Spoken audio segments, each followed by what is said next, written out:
திருச்செந்தூரில் வீற்றிருக்கக்கூடிய முருகப்பெருமான் இந்திரனுடைய சாபத்தையே நீக்கினார். இது பற்றிய ஒரு செய்தியைத்தான் நாம் இந்த பதிவில் பார்க்க இருக்கிறோம்.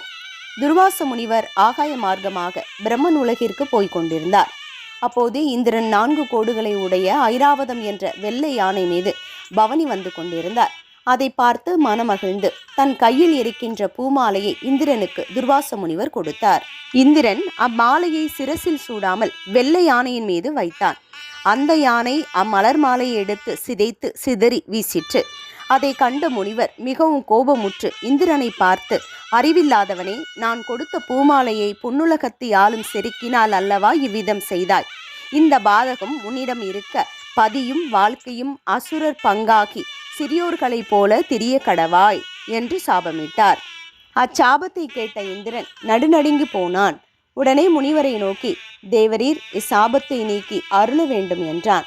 முனிவரும் மனமிறங்கி இந்திரனை பார்த்து, கேடு வரும்போது கெடுமதியும் வரும் என்பார்கள், அதுபோல நேர்ந்தது.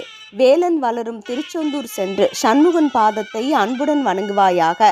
அவரை பணிந்து அருந்தவம் புரிவாயானால் சில நாட்கள் சென்ற பின் தேவர்கள் அமுதம் வேண்டி கடலை கடைவார்கள். அப்போது உதிக்கும் அமுதத்துடன் லக்ஷ்மி தோன்றுவாள். அந்த லக்ஷ்மி உன்னை கண்டால் முருகன் கிருபையால் இந்த சாபம் நீங்கும். பிறகு பொன்னுலகம் சென்றடைவாய் என்று கூறி சென்று விட்டார். அதன்படி இந்திரன் திருச்செந்தூரை வந்து அடைந்தார். கந்தனை பணிந்து அங்கு அரிய தவம் இருந்தான். சில நாட்கள் சென்ற பின் திருப்பார்கடலை தேவர்கள் கடையும் போது உதித்த அமுதத்துடன் லக்ஷ்மி பிறந்தாள்.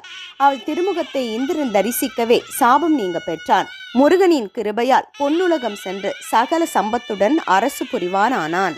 இந்திரன் திருச்செந்தூரில் தவம் புரிந்த போது வெள்ளை யானை தன் எஜமான் தன்னால் அல்லவா இந்த சாபம் வாங்க நேர்ந்தது என்று எண்ணி மனம் வருந்தி நாரதரை பணிந்து சக்தி வேலேந்திய கந்தனை பூஜிப்பதற்கேற்ற மந்திரத்தை உபதேசிக்க வேண்டுமாறு கேட்டது. உபதேசத்தை பெற்று ஐராவதம் யானை தன் கவலை நீங்கிற்று என்று ஆனந்த கண்ணீர் விட்டு முருகப்பெருமான் இருக்கக்கூடிய திருச்செந்தூருக்கு வந்து சண்முகமூர்த்தியின் பாத மலர்களை அர்ச்சித்தது.